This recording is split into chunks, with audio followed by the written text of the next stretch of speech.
NBC 10 breaking news. That breaking news right now on NBC 10. The Philadelphia Police Department is just about to hold a news conference sharing some new information in the Kada Scott case. Officers just got to the podium. Let's listen in. Thank you. I appreciate it. You want me to turn it a little bit to... All right. All right. I didn't know if you want to shift this. All right.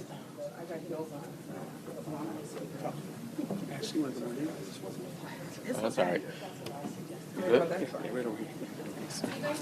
Okay. Oh, I'm very in here.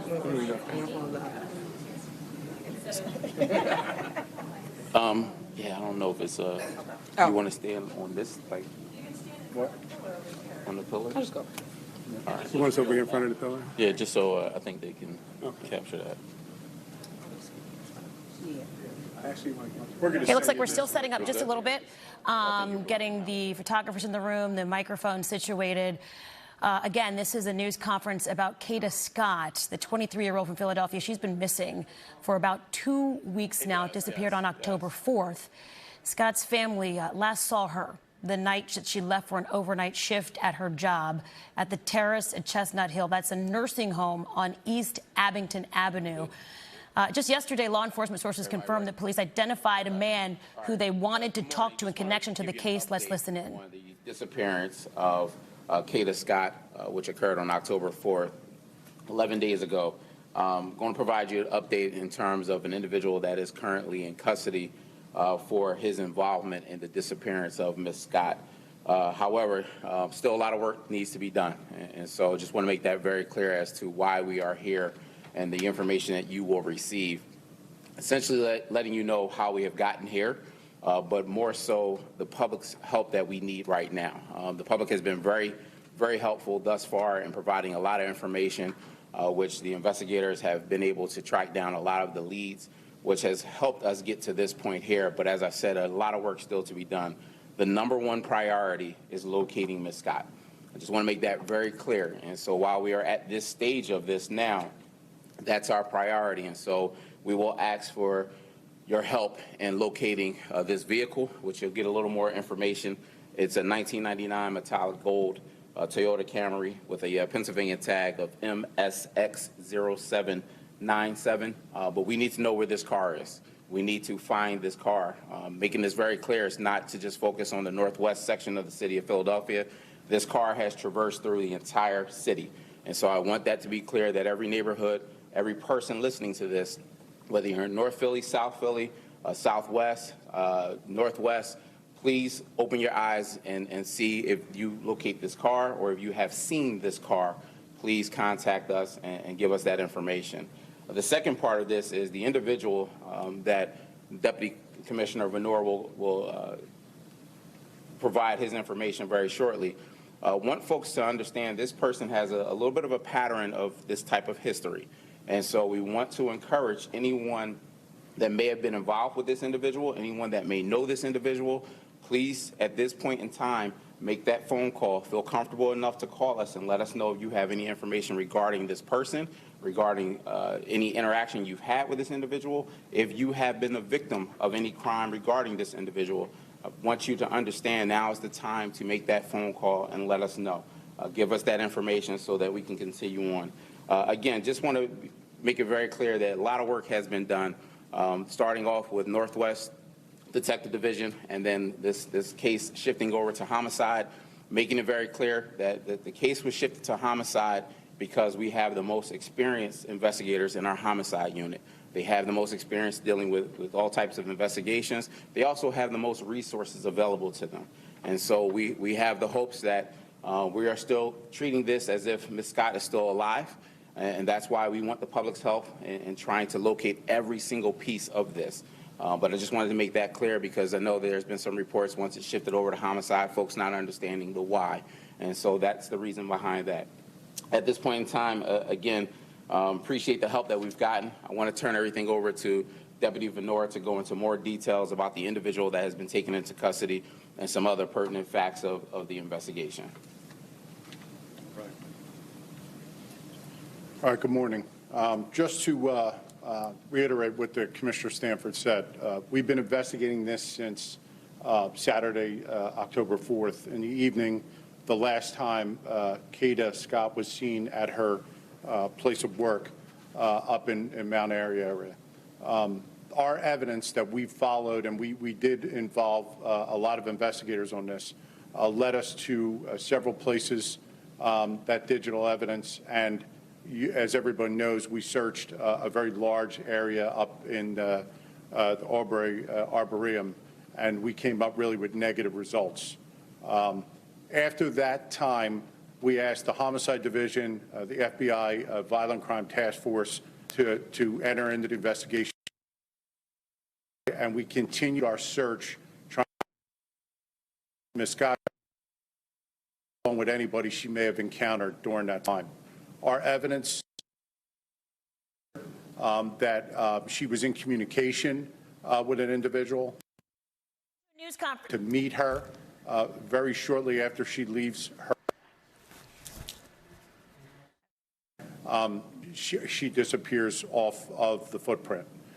We have a lot of digital evidence, video, and other, which provide an individual by the name of Keon, K-E-O-N, King, K-I-N-G. Through our evidence, we were able to charge this individual. The district attorney was able to charge the individual. You'll hear from them shortly with kidnapping at this point. It's very important to know we're not done our investigation. Ms. Scott, figure out where she is or what may have happened to her to cause her to completely disappear from all her items, her phone, her Instagram, social media sites, and everywhere else, work. She left her car at that location. So it's very important that this individual, who does have prior history of being arrested, especially for this very same thing, this year was charged with kidnapping another female acquaintance. That case was dismissed from court, and I'll explain it. It's going to be refiled now as we're going to move forward to attempt. So he's being really charged with 2 cases today of kidnapping, and in that case it involves kidnapping. So this is a pattern of behavior. That vehicle that you've seen, the Toyota Camry, was his vehicle. All right, that vehicle's not recovered. All right, some of the stuff he did as we attempted to find him was he got rid of things like the car, the phone. We're not able to find things that he was using. He had an address in Southwest Philadelphia. He had other addresses that it looks like he's not using anymore. So he attempted to elude us for some time. He did come in last night. He's here being processed, but there's a lot of questions we still have. So we're asking the public's help. We need it more than ever. This car, you'll see a better picture of it. We sent it to you digitally.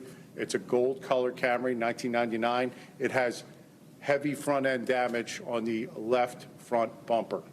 All right, that's being described that way several times. We know it's been in the Mount Airy area. We have photos of it in Center City. We have pictures of it in Grace Ferry area and in Southwest Philadelphia. So it's possible that it could be anywhere. It could be outside the city. So if somebody sees this, thinks they know where this car is, it's very possible it doesn't have this tag on it anymore.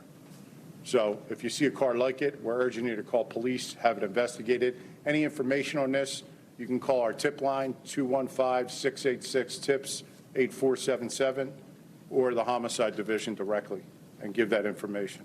All right, I'm going to turn things over to ADA Teslowski, who could speak a little more about the charges and potentially other charges that he's facing. Thank you. My name is Ashley Teslowski. I am an assistant district attorney in the homicide unit. I became involved in this investigation last week when the investigation was turned over to the homicide unit. So I became the assigned ADA when detectives Rob Daly and Joe Kremen took over the case. The first thing I want to say is that PPD and our federal partners and Detective Daly and Detective Kremen have done an amazing job to get us where we are. Today I'm joined by Tracy Washington from our Victim Services Unit and also Bob Listenby, the first assistant of our office. What I can confirm is that our office, as of the early morning hours into the early morning hours this morning, did charge this individual with charges, the lead charge being kidnapping. You know, as we've said multiple times at this point, we do not know where Ms. Scott is. So at this point, our lead charge is kidnapping. What we're able to confirm and what I was able to charge based on is what we know, which has already been said, which is that this person, Mr. King, is the last person we believe to be in contact with her, and that he was in contact with her when she went offline, meaning her phone, everything. So at this point, the investigation has led us here, and we're able to charge him with kidnapping, recklessly endangering another person, use of a communication facility, meaning his phone. We were able to track his phone and communications on his phone. He's being processed as we speak. When I picked up this investigation, one of the things that our office also learned was that he did have a previous case. It was a 2025 case for very similar conduct, strangulation and kidnapping. That case had been withdrawn by our office based on the witness failing to appear at court. I pulled that file, and after an extensive review of it, our office made the decision to refile those charges. We believe there is enough to proceed, and we also do believe that this is a pattern for this person. That refile was filed yesterday. He was served on that as a part of our conversation with him. Him being here and being processed on the new charges, he was served for that, so he will also be facing a preliminary hearing on that previous kidnapping case as well. So at this point, he will have 2 open kidnapping cases that will face preliminary hearings in the coming months.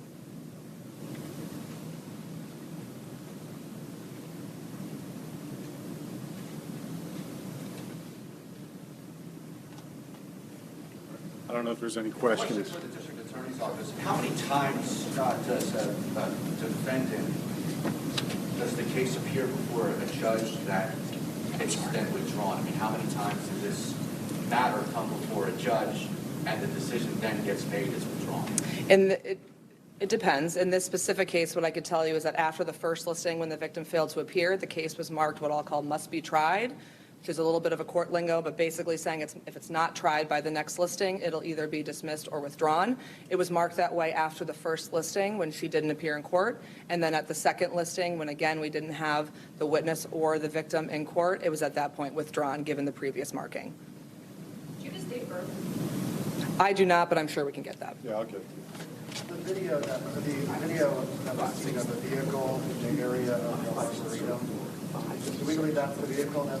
So this vehicle has been traveling all over the city. So we do believe this video is involved in what we're talking about, and we have it all over the city in concert with how he's moving as well. Yep, we have the date of birth for you. It is 5/6/2004. So 5/6/2004.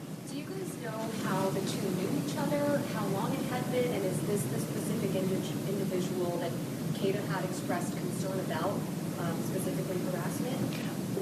I'm not willing to comment on that at this time. That's still very much being investigated in terms of their relationship and how long they knew each other. So the significance of the car right now, the urgency, if you will, can you address why you believe people need to find this car? Sure, I can certainly comment on that, or if you want to. I mean, at this point, we believe he is connected to this vehicle. We also believe she may have been in that vehicle. As far as the other case, the kidnapping case, Yes. can you just explain some of the circumstances surrounding that case, as brief as you need? Sure. That case is an individual that was known to him, a domestic in nature. And what I can say is the allegations in that case are that he kidnapped a woman in front of her house, threw her in her car, assaulted her, and then eventually let her out of the car. There is some video evidence, I believe, that'll be played at the preliminary hearing, but that was domestic in nature. And do you have a time or about when that happened? It was this year in 2025. The case was withdrawn in May, so it predates that by a little bit. Where was the last location this car was seen? I don't know if we have exactly the last location, but what I can say is through our investigation, it was tracked all over the city, in multiple areas of the city in multiple different time periods throughout, the entire length of this investigation. When police were at an address in Southwest Philadelphia last Thursday night, was that one of his addresses? It was one of the addresses connected to this investigation. Do you believe anyone else might be helping King or possibly be driving that vehicle for him? In terms of other people being involved, I don't have comment on that at this time. It's still very much being investigated. There have been several phone numbers involved that we've been tracking, but all roads at this point lead to him, and so that's what we're hoping leads us to her. After she arrives at work at 10 o'clock, how big is the time window when she actually remains at work before leaving? Yeah. She's not there long at all. She gets there maybe just before 10, and right after she's out, maybe 20 minutes. That's what I'm told. Are they communicating at this point? We believe they are, yeah. Do you know how the two knew each other? I don't. I don't know their relationship. Obviously, they had a connection. They're going back and forth, and they've known each other for a short time, but I don't know how long. Do you know if she was willingly meeting him, or? I don't know. I don't know yet. Take a couple more questions as we get this information out there. 2 more questions. I just wanted to see, is he saying anything? Is he being interviewed? I'm not going to comment on that at this point. Next question. All right, good. Thank you very much. You've been listening there to Philadelphia Police, as well as the District Attorney's Office, giving us an update on the missing persons case of 23-year-old Kada Scott, who's been missing for the past 11 days. Disappeared October 4th. A lot of new information coming out of that news conference. The biggest thing that police saying they still have a lot of work that needs to be done in this case, that they still need the public's help, in particular to locate a 1999 gold Toyota Camry with heavy front end damage that has literally been seen all over the city. They stressed that many, many times. This is not just a case that is related to one part of the city, all over the city. So they need the public to look out for that vehicle.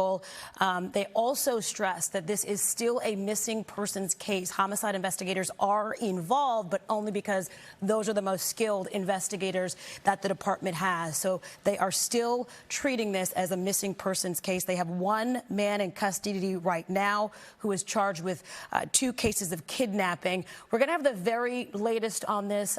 We've got reporters on the ground that were in that news conference right there. We'll be back here for NBC 10 News in about 9 minutes or so with the very latest on that and the rest of today's news, including other breaking news that we're following this morning. We'll see you here in about 9 minutes.